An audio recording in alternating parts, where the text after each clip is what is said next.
청주 삼순환로의 5개 T였던 국동교차로가 모든 방향의 연결로를 활짝 열었습니다. 눈앞에 길을 두고 한참을 돌아가야 했던 불편이 사라졌습니다. 챗 GPT 사이트를 베낀 유사 사이트가 줄지어 등장해 피해가 잇따르고 있습니다. 결제를 유도한 뒤 환불은 거부하고 있습니다. 기재부의 일방적인 지역방송 예산 삭감을 두고 지역홀대라는 성토가 쏟아지고 있습니다. 초대 방송미디어 통신위원장 후보자는 지원 강화를 약속했습니다. 네, 시청자 여러분 안녕하십니까? 계속해서 MBC 뉴스투데이 충북입니다. 지난해 청주 외곽을 둥글게 있는 삼순환로가 전면 개통됐지만 운전자들의 불편함은 여전했습니다. 충청 내륙로와 만나는 국동교차로가 모든 방향으로 연결되지 않아 운전자들이 먼 길을 돌아가야 했기 때문인데요. 이제 9년 만에 4개 연결로가 완전히 개통되면서 반쪽 교차로 오명을 벗게 됐습니다. 전효정 기자가 보도합니다. 지난해 4월 전면 개통한 41.8km의 청주 삼순환로. 도심 외곽을 크게 감싸는 세 번째 순환망이 완성되면서 이른바 청주 25분 생활권 시대를 열었습니다. 하지만 삼순환로와 충청 내륙로가 만나는 국동교차로는 그동안 반쪽짜리라는 오명을 들어왔습니다. 교차로가 인접한 입체 형태로 설계되지 않아 삼순환로에서 증평이나 청주 율량동 방향으로 바로 갈아탈 수 없었기 때문입니다. 이 때문에 운전자들은 눈앞에 목적지를 두고도 구성교차로까지 가서 돌아와야 하는 불편을 겪었습니다.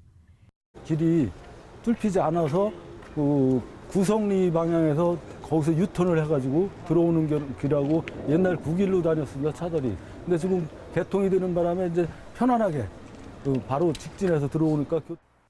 청주 삼순환로와 충청 내륙로를 잇는 국동교차로의 연결로 공사가 모두 마무리돼 정식 개통했습니다. 4개의 연결로를 완성하는 데만 무려 8년 10개월이 걸렸습니다. 증평과 청주, 보은 등 어느 방향이든 자유롭게 진출입이 가능해졌습니다. 상습 정체 구간인 율량동 상리교차로와 용정동 용정교차로 사이의 이동거리는 3km 줄어들고 주행시간도 7분가량 단축됩니다. 삼순환로가 제 기능을 다하면서 청주도심 교통난 해소에도 큰 도움이 될 것으로 보입니다.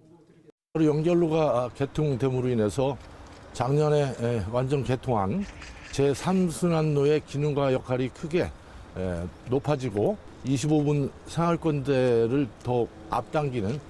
청주시는 교통망 개선을 위해 내년 4월 석곡사거리와 척북3거리 간 도로를 개설하고 11월에는 상당산성 진입로 확장 공사도 마무리할 계획입니다.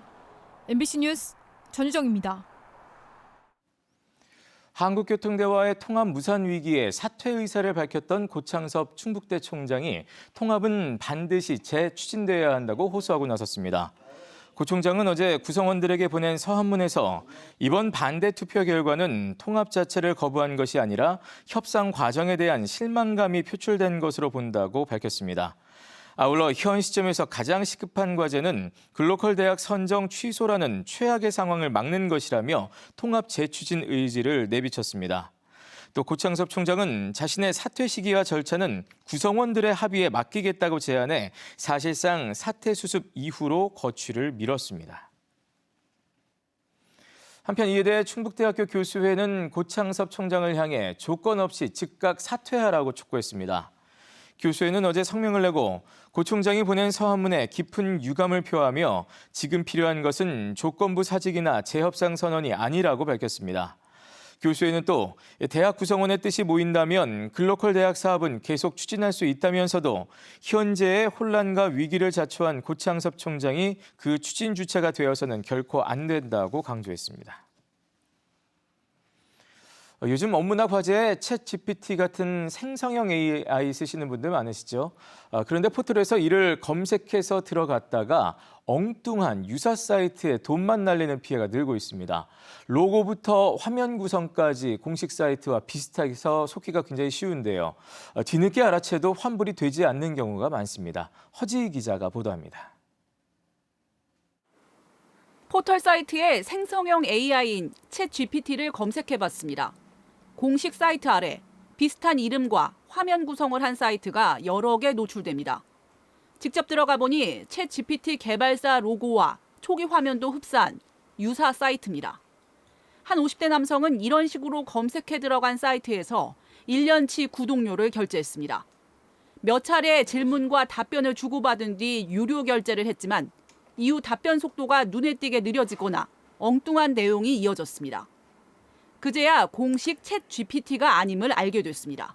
정지돼 버린다든지 그래가지고 이게 이상하다. 소비자들이 절대 사용하지 않을 건데 생각이 들어가지고 내가 뭐 이 잘못 가입을 한 건가? 너 뭐 챗 GPT 맞니? 이런 식으로 뭐 질문도 해보고.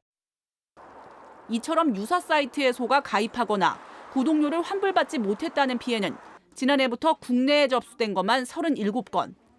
대부분 챗 GPT 관련 피해였고 구글의 생성형 AI 제미나이 관련도 3건 접수됐습니다. 고객센터와 연결이 어렵거나 연결되더라도 이용 이력이 있다며 환불을 거부한 사례가 많았습니다. 당신이 10번 이상 그 사이트에서 이렇게 검색을 하고 답을 받았다, 이용을 했다. 그래서 취소가 안 된다. 국내에선 이런 사이트가 신고될 때마다 접속 차단 조치가 이루어지고 있지만 문제는 대부분 단기간 운영한 뒤 사라졌다 도메인만 바꿔 다시 등장한다는 겁니다. 여전히 유명 포털 검색 결과 상단에 노출되고 있어 소비자들이 속기 쉬운 구조입니다. 사칭 사이트들은 공식 사이트보다 조금은 더 저렴하게 할인을 해서 광고를 하는 경우가 많거든요. 공식 사이트들은 할인을 하거나 기간을 한정해서 반짝 할인을 하지 않는 경우가 대부분이기 때문에 일단 주의하셔서.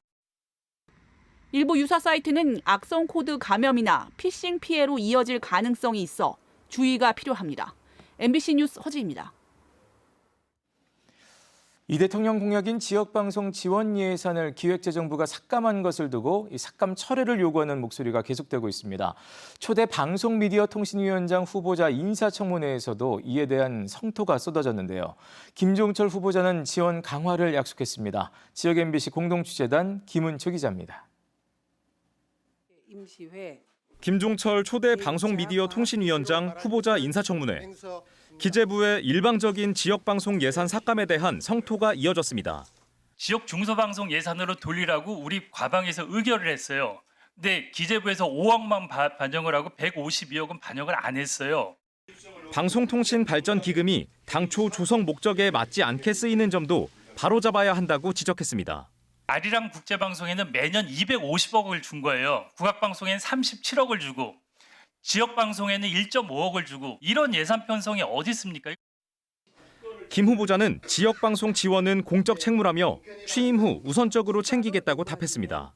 지역 중소방송들을 어떤 지원하는 부분은 방송법상 등에 있어서 방송의 공적 책무를 강화하기 위한 주요 과제로 되어 있다는 제가 알고 있고 이 부분도 우선 과제로 삼아서 살펴보고. 국회 밖에서는 예산 삭감 철회를 요구하는 장외 투쟁이 벌어졌습니다. 언론노조는 지역방송의 공적 책무를 위해 법적으로 조성된 돈이라며 원안 복구를 촉구했습니다. 지역방송은 각 지역의 공공장 형성과 지역 권력 감시의 보루로서 풀뿌리 민주주의의 핵심 인프라입니다. 이번과 같은 묻지마 삭감 사태를 막기 위해서라도 앞으로 방미통일을 구성할 때 위원 7명 가운데 최소 1명은 반드시 지역방송의 목소리를 낼 수 있는 인사로 배정해야 한다는 요구가 거세지고 있습니다. MBC 뉴스 김우초입니다. 옥천군이 전입장려금 지원을 일시 중단합니다. 옥천군은 내년부터 주민들에게 매달 15만 원의 기본소득을 지급하게 됨에 따라 중복 지원을 막기 위해 성격이 유사한 전입축하금은 지원을 중단하기로 했습니다. 기존에는 전입자에게 1인당 20만 원을 지급하고 충북도립대 학생이 전입하면 1인당 100만 원을 지원했습니다. 한편 옥천군은 조례 개정과 예산 확보 작업을 거쳐 내년 3월부터 기본소득을 지급하는 것을 목표로 하고 있습니다. 영동군이 내년 상반기 전 국민에게 1인당 50만 원씩 지급하기로 한 것을 두고 영동군 의회에서 재정 악화를 우려하는 목소리가 나왔습니다. 더불어민주당 이수동 영동군 의원은 어제 군의회 5분 자유 발언을 통해 통합재정 안정화 기금이 급감한 상황에서 215억 원을 한 번에 지출하는 것은 예측 불가능한 부담을 초래할 수 있다고 지적했습니다. 이 군 의원은 일회성 지원 탓에 다른 필수 사업이 차질을 빚지 않도록 예산 집행을 신중히 하라고 주문했습니다. 겨울철 교통사고의 원인으로 꼽히는 도로 위 살얼음, 이 블랙아이스는 잘 보이지 않기 때문에 도로 위 암살자라고도 불립니다. 이런 가운데 대전시가 음파 센서를 도로 표면에 반사시켜 블랙아이스를 실시간으로 잡아낼 수 있는 시스템을 구축해 시범 운영하고 있습니다. 박선진 기자가 소개합니다. 자동차들이 빠른 속도로 터널을 빠져나옵니다. 그늘진 데다 시야 확보가 어려운 도로로 대전의 대표적인 결빙 취약 구간입니다. 이 터널 출구 바로 앞에 새로운 음파 센서가 설치됐습니다. 대전시가 시범 운영에 들어간 음파 센서 기반의 도로 관리 시스템입니다. 도로 위로 음파를 쏴 반사되는 신호를 인공지능으로 분석하는 건데 도로 표면의 상태를 정밀 분석할 수 있습니다. 마른, 젖은, 눈이 쌓인, 눈이 녹은, 얼어붙은 등 5가지 상태로 노면을 판별하고 기상정보와 결합해 위험도를 결정합니다.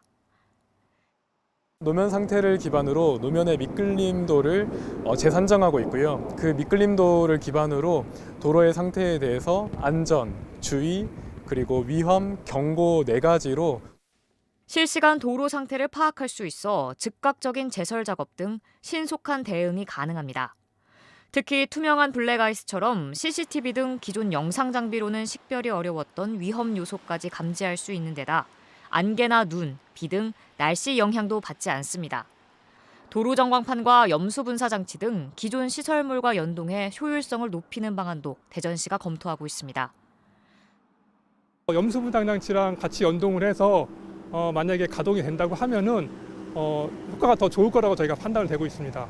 또 위험 정보를 수집해 시민들에게 도로 상태를 알리는 스마트 교통안전 시스템 구축도 추진할 계획입니다. MBC 뉴스 박선진입니다. 포근한 겨울 날씨 때문에 청주시가 준비한 눈썰 매장의 개장이 연기됐습니다. 청주시는 요즘 기온으로는 인공눈 제설이 불가능하고 눈이 충분히 쌓이지 않으면 슬로프 안전도 확보하기 어렵다며 오는 20일 예정이던 생명누리공원의 눈썰 매장 개장을 잠정 연기한다고 밝혔습니다. 또 당분간 포근한 날씨가 이어질 것이라는 기상청 예보에 따라 현재로서는 개장 시점을 예측하기 어렵다고 덧붙였습니다.